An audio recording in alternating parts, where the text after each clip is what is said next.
Hello, beautiful. You're welcome back to my page. It's Baking Tips by Gigi Cakes Events. If you're new here, hit the like, follow, subscribe button. Anyone, today's video, we are back to our cravings, our makings, our tutorials, our teachings, whichever one. Trust me, if you're new to this page, you've got lots of freebies here. Sit right back and enjoy this video. All right, so we're making a very thick kind of bread in the Nigeria way is called the Cocoa Madiga bread, apple biscuits. Actually, this is not what I actually wanted to make, but after making the thing, I thought is let's give it a try like this if it's gonna come out this way, and it really comes out that thick, heavy bread. So there we have it. Now flour in a bowl. We had some sugar. We had some dry Eastern yeast there. We have some salt. Okay, so we're gonna stir this all together, and we're gonna keep it aside. Okay, just like so, as you can see on this video. All right. So now after this, we're gonna get a clean bowl again. We're gonna open our sardine, and we're gonna sieve out the oil into another bowl, and we're going to add the sardine fish into that bowl, and we're just going to mash because this sardine we're actually using is a spicy sardine which has some pepper inside, so like you can see there. So we just take out that pepper out of the sardine, and we're going to mash the sanding and set that aside. So while that is resting, we've not actually prepped that. We'll get one egg, and we're going to have that into our mixed flour, sugar, and yeast together. We're going to have just one egg into it. That's why I say it's a quite kind of thickened bread, all right, because we didn't have much of the other things to make it very light. So now the sardine oil we actually sieved out from that sardine, we're gonna have that oil and add a little more of vegetable oil to it because you need like 60 grams of the oil to add to your flour. All right, so that's it. We have that into our flour, and now we're gonna go in with a cup and a half of liquid milk. You can use evaporated like a cup, make it more sweet thin but more thicker. Okay, so we had that liquid mix to the flour and egg mixture there. I'm going to use a spatula to actually combine all together first, then I'm going to get my hands cleaned, and I'm going to work with my hands because when it comes to dough, you really need your hands to work on them properly to give it that stretchy, fluffy dough you actually wanted. All right, so like that, as you can see there, I use my hands to work on that. Probably I'm going to transfer to a mini mat and add some flour to it, and I'm going to work on it for like 5-10 minutes, depends on how your strength can carry you, and make it look more stretchy like that, as you can see on the video here. More beautiful, stretchy, and all that. So if you can work as long time, it's fine. But if not, give it 5-10 minutes. Work on it, or you use your machine to whip it properly to so you don't stress. All right. Then we're going to transfer that into a grease bowl. The bowl we actually used had some oil.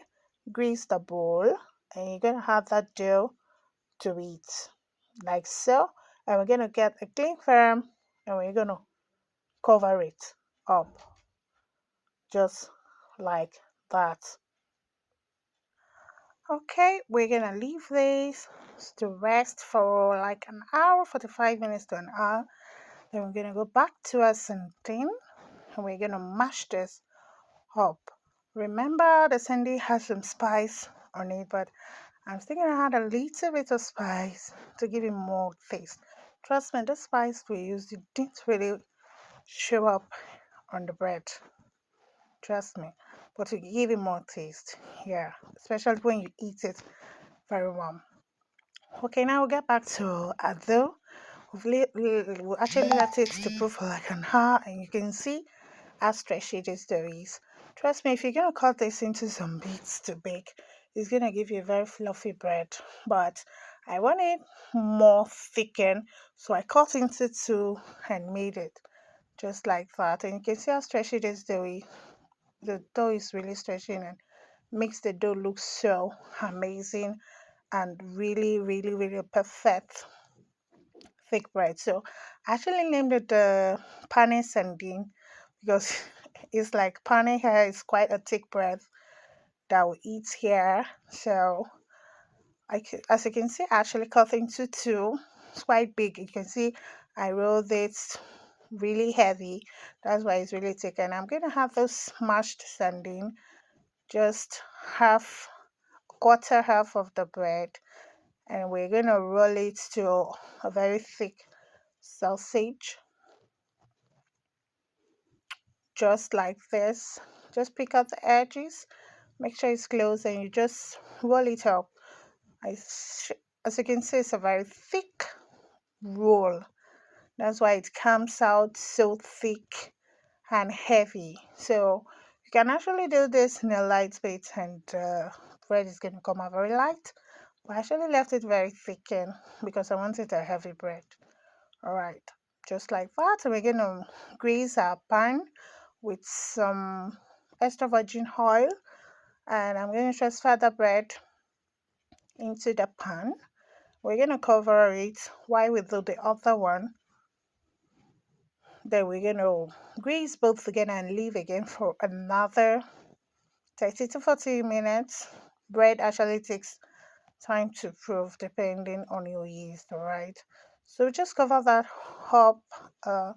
We're going to do same for the other one, just like that. You're going to pinch the edges as well. Make sure it's well closed so when it's baking, it doesn't pop out. Still some actually pop out anyway. So just like that, we roll to a very thick, heavy sausage there.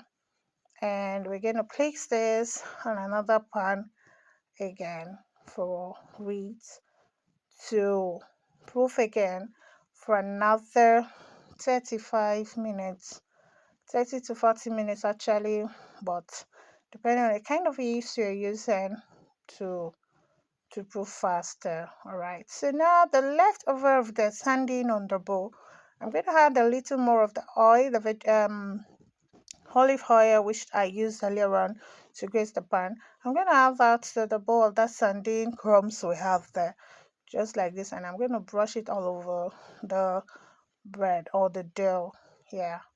So I'm going to do same for the other bread, the other dough. Sorry, I'm already calling it bread. For the other dough that was actually rolled and covered there, we're going to do same for it as well.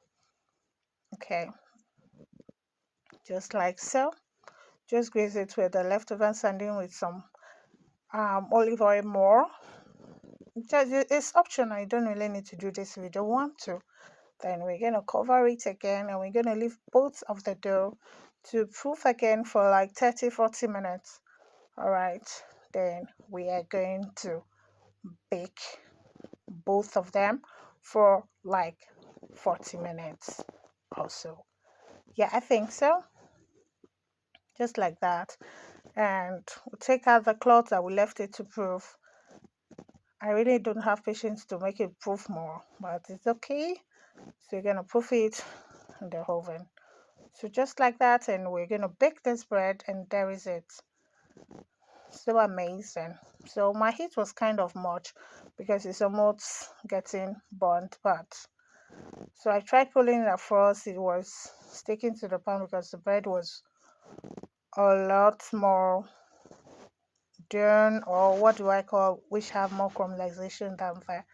So okay, so let's cut into this pane sardine or madiga bread. Can you see how thicken it is? Yeah, that's why, because I rolled it very thick to give us this thickened texture. You can do it more light. This bread, trust me, when you eat it hot, oh my word, you wouldn't want to leave it. You would just be like eating it all up instantly because it's very hot. Like, have you eaten hot bread before?